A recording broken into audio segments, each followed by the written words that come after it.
యుగాలు మొత్తం 4: కృతయుగం, త్రేతాయుగం, ద్వాపరయుగం, కలియుగం. ఈ యుగాలకు సంబంధించినటువంటి సంవత్సరాల్లో వ్యత్యాసం ఉంటుంది, వేరియేషన్.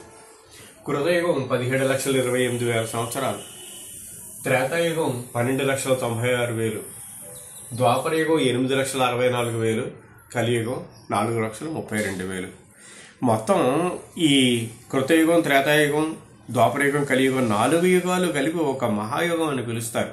ఈ మొత్తం 4 యుగాలు కలిపి 43,20,000 సంవత్సరాలు.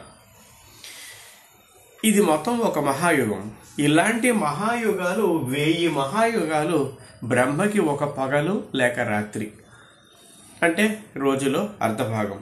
అంచేత బ్రహ్మకు పగలు 432 కోట్ల సంవత్సరాలు అవుతుంది. బ్రహ్మకి ఒక రోజు, దీనికి రెట్టింపు 864 కోట్ల సంవత్సరాలు బ్రహ్మకి ఒక 24 గంటలతో సమానం ఒక రోజు. బ్రహ్మకు ఉండేటటువంటి ఈ ఒక రోజుని 14 మంది మనువులు పరిపాలిస్తారు. ప్రస్తుతం 6 మనువులు అయ్యారు. ప్రస్తుతం నడిచేటటువంటిది వైవస్వత మన్వంతరంలో కృతయుగం గడిచిపోయి, త్రేతాయుగం గడిచిపోయి, ద్వాపరయుగం గడిచిపోయి, కలియుగం నడుస్తోంది. ఇక్కడ ఇంతకుముందు అయినటువంటి వాళ్ళు స్వయంభువు, స్వారోజుషుడు, ఉత్తముడు, తామసుడు, రైవతుడు, చాక్షుషుడు 6 మనువులు అయ్యారు. ఇది 7వ మనువు వైవస్వతుడు. ఈ వైవస్వత మన్వంతరమునకు సంబంధించినటువంటిది. ఇది కృతయుగం అయిపోయి, త్రేతాయుగం అయిపోయి, ద్వాపరయుగం అయిపోయి, కలియుగంలో ప్రథమ పాదంలో ఉన్నాము. పంచాంగంలో ఉండేటటువంటి సంవత్సరాలను బట్టి 5,125వ సంవత్సరం ప్రస్తుతం ఈ 2025. ఇది ప్రస్తుతం ఉండేటటువంటి స్థితి.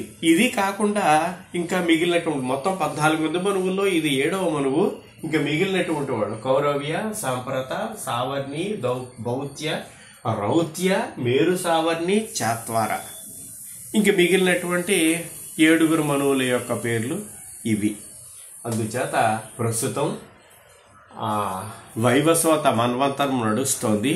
దీంట్లో 28వ ఆవృతం.